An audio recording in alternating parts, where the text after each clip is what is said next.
That night, just past midnight, I saw his text. "I can't keep lying to you. I've been with her for months."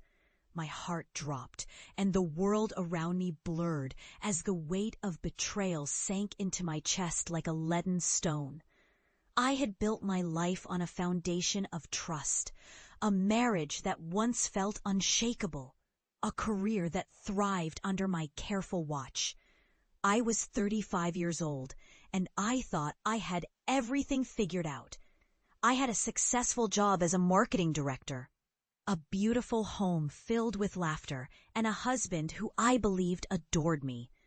Our friends often remarked on our perfect partnership, and I relished in that admiration. But now, standing in the darkness of our empty living room, the silence echoed the truth I could no longer ignore. I was utterly alone. I had cherished the little moments, the smell of morning coffee brewing, the warmth of his hand brushing against mine, the laughter shared over quiet dinners. But those moments now felt like distant memories, tainted by the realization that he had given those cherished moments to another woman. I walked into our bedroom to find her bag packed and a note on the dresser. "I'm sorry, but I'm done." The words blurred together as tears streamed down my face, each drop carrying with it the weight of my shattered dreams. Rage coursed through my veins, hot and bitter, as I crumbled the note in my fists. How could he do this to me? 1,000 questions raced through my mind, each one more painful than the last.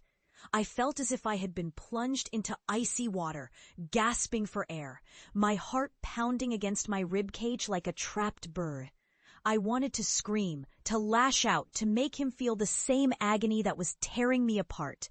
But all I could do was stand there, enveloped in the suffocating silence of a home that felt more like a prison. Days turned into weeks, and the hollow echo of my footsteps in that empty house became a haunting reminder of my loneliness.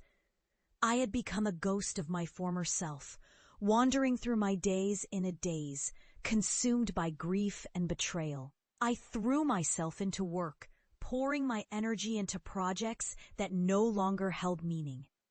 I could taste the metallic tang of tears on my lips, a constant reminder of the heartache that followed me like a shadow.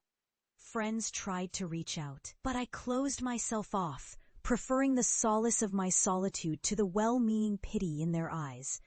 It was during one of those dreary evenings, as I sat in the dim light of my kitchen, that I heard a knock at the door. When I opened it, I was met by Marcus, my husband's younger brother. We had always shared a friendly bond, but I had never seen him in this light before. He was fresh out of college, with an infectious energy and a smile that could light up the darkest of rooms. I could feel an unexpected flutter in my stomach as he stepped inside, his presence a welcome distraction from my own despair. "I wanted to check in on you," he said, his voice soft yet steady. "I heard about what happened." The concern in his eyes pierced through my defenses, and for the first time in weeks, I felt the stirrings of something I had long since buried: connection. As the evening unfolded, we found ourselves sitting on the floor of my living room.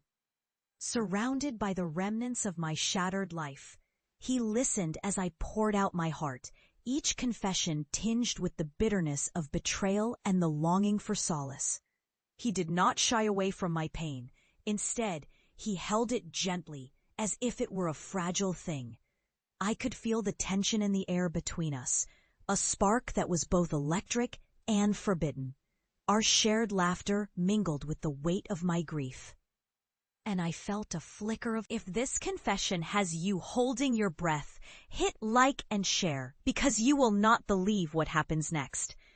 As the weeks passed, Marcus became a constant presence in my life. We spent evenings together, sharing stories and dreams, our laughter echoing through the empty halls of my home. I found comfort in his company, a balm for my wounded soul. But there was an undeniable tension, that simmered beneath the surface. A magnetic pull that drew us closer with each passing moment. It terrified me, yet exhilarated me at the same time. The feeling of being seen and understood by someone who was not only kind-hearted, but also irresistibly handsome. I began to notice the way his gaze lingered on me, the warmth of his smile igniting a fire within my chest that I thought had long since extinguished. One evening, as we sat on the couch, our knees brushing against each other, I could feel the heat radiating between us. The air was thick with unspoken words, and I could no longer ignore the growing desire that pulsed beneath my skin. I turned to him, my heart racing, and caught him staring at me with an intensity that made me feel both vulnerable and alive. "Olivia," he whispered, his voice barely above a breath. "I know this is complicated, but I cannot help how I feel."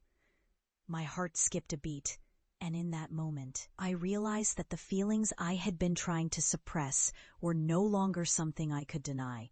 The boundaries that had once felt so clear began to blur as we shared a hesitant yet undeniable kiss. A connection forged in the fires of both grief and longing.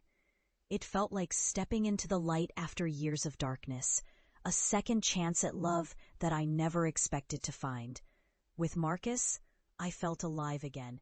My heart began to mend, and laughter returned to my life. Each moment spent together, a reminder that healing was possible. In the weeks that followed, we navigated the complexities of our new relationship, both terrified and exhilarated by the choices we made. I realized that love could bloom from the ashes of betrayal, that it was possible to find joy again.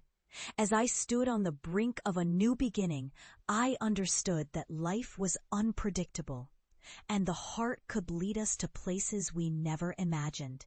If you crave more raw, emotional confessions, please like, share, and subscribe. Your next chapter awaits.